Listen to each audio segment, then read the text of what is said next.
Hello everyone, it's Sheila back again. Welcome to my channel. I've been doing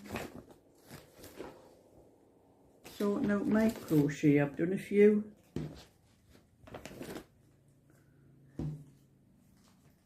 I've still got some more to do. I'm not going to do the little bags or anything until I've got enough. Do quite a few squares, so I finished that one off and put a crochet edge down the side where the sides were, but I'm not sure whether I'm going to do the bag that way or that way. I haven't made my mind up with that one yet. That one needs a bit of material cut for the lining of it, which I'm going to do. And then I finished this one.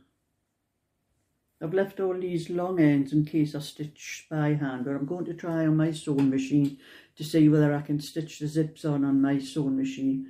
I had a little bit trouble with the last one trying to do it, but I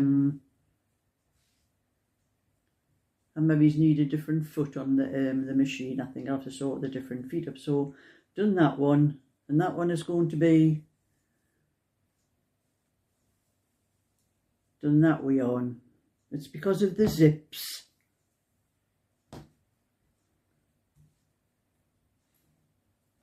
Hold it up.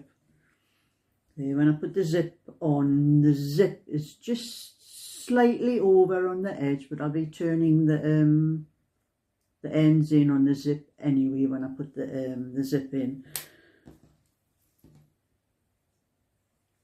If I'd done it the other way, that was the way I'd originally intended it. And as you can see, the zip is quite short of the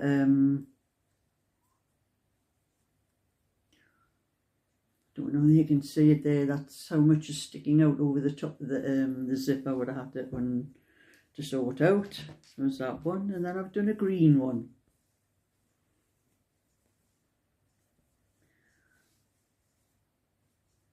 And that one's the same. That's been done sideways. It's better doing sideways because I can just carry on until I get the width that I want the bag. Where I was doing it the other way, doing it that way, I even done more stitches on sideways for this one, and it still didn't come out the length I wanted it, or the width I wanted it. It was, I'll put the video down, you might be able to see better. There, it was like that, only just. But I decided I like it better that way. I like the pattern actually running down.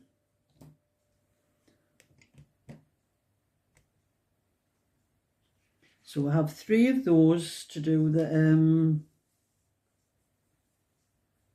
linings for, and I'm just going to keep on doing them till I get quite a few done. So I've done those ones, and I'm going to do a bag.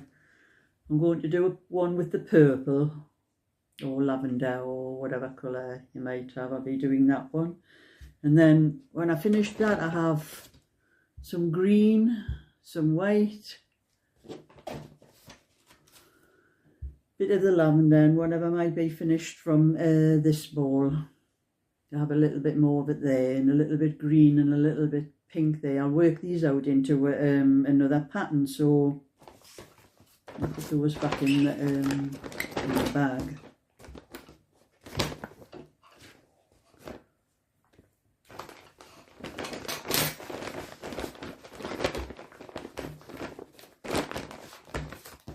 So I don't want to be doing one at a time and then having to keep getting my sewing machine out and putting it back away again. That's what I'm going to do, a few first before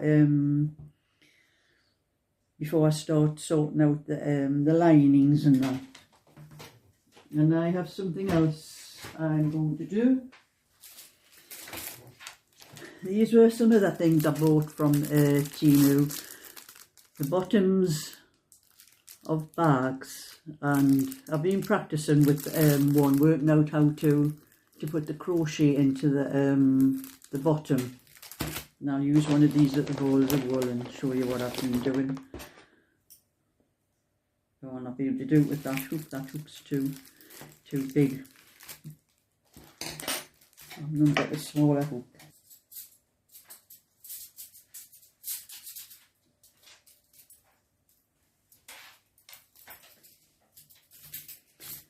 I have to find my little hook bag. Find a hook small enough to go through the holes.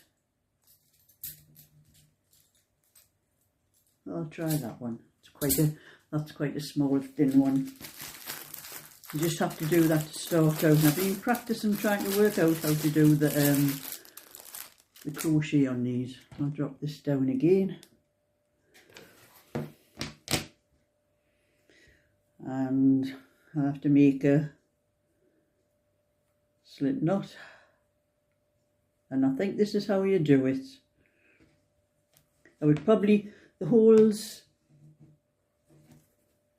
around the curved part, I would probably have to put double stitches into those, but single stitches along the single curve. And I think that is meant, those things there that's sticking out, I think those are meant to be on the bottom, you know, and I think this part here is on the inside. So I would start with the hook through there.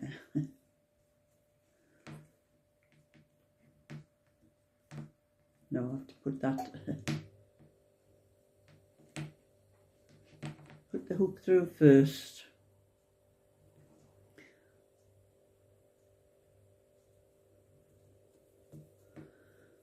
Pull that through.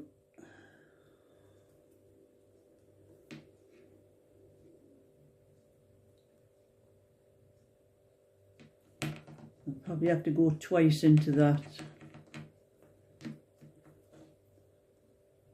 I'm just going to have a little bit of practice first before I actually make a one.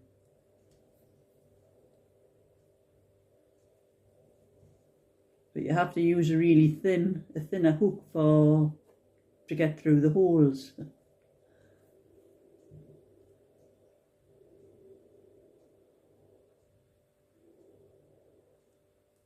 It's a bit awkward, this wool's all thin strands.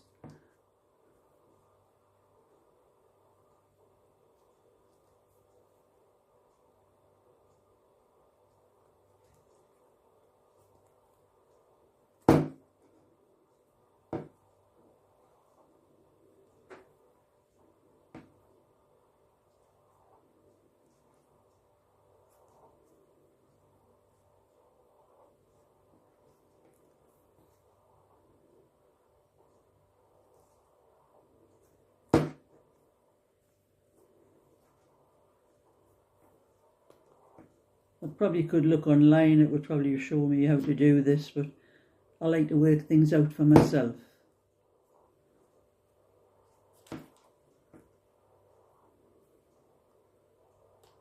This is just practice on this. I'll probably pull it out afterwards. I've got that stitch all.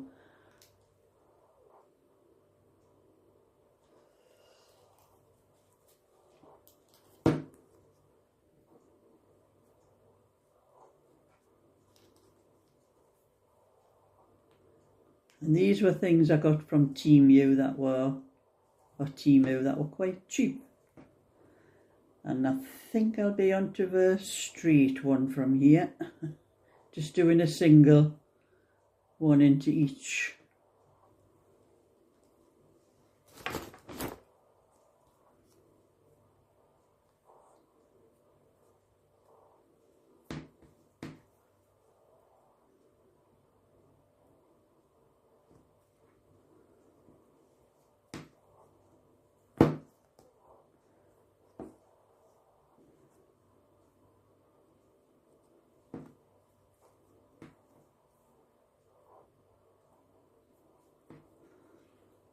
Take that out there, and that's how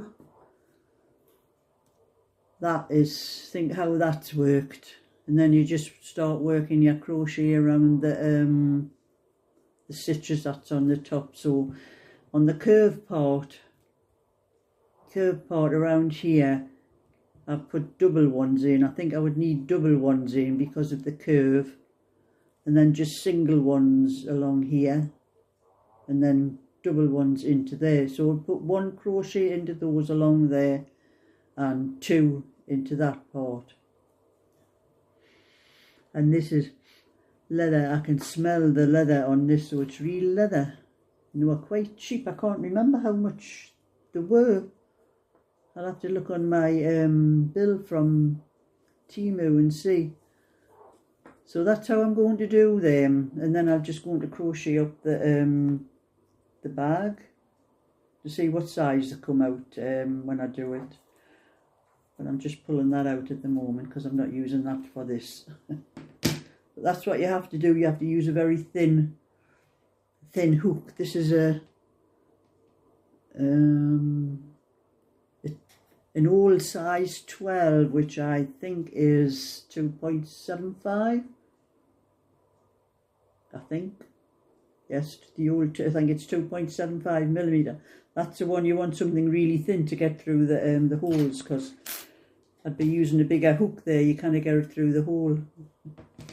So you just use a thin one like that to start it off, and then use whatever size you're doing for whatever wool you're using. I'll wind that up into a ball.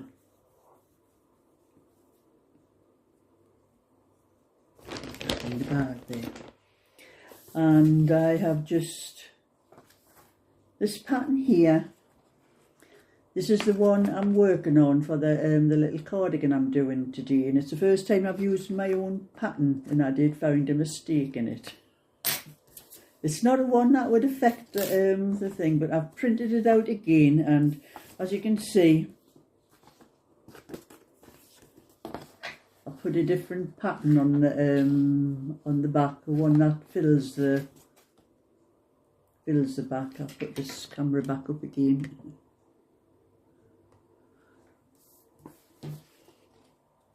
There, that's the pattern that was on the back before, but I've done it's the same one, just the same design. I've just made it fill the whole page instead. But the mistake I found when I was reading this was when you're doing the sleeves, most people must have noticed, because if they're, they're not new knitters, they would know anyway. When you come to the armholes, I've got cast off however number of stitches. I'm casting off 2 stitches, pattern 2 rows, and decrease on the following 4th rows. And I didn't tell anybody with this pattern that they'd have to cast off 2 stitches at the beginning of the next 2 rows. So anyone, a new knitter, might have got mixed up with that and thought they only had to cast off on one side.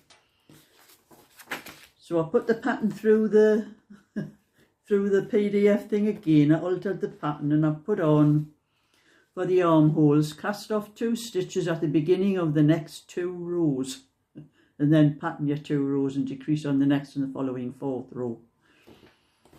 So that's for anybody that's got this pattern. That's all the new ones that's going out now will be with the alteration on. But most people must not have noticed it, because nobody's ever complained about a fault. I just happened to find that myself because I was knitting from my own pattern. I think that's only the second pattern I think I've knitted actually from since I've made the patterns. So that was just a little bit extra for today. So thumbs up and subscribe, and I'll catch you all again sometime. So bye for now.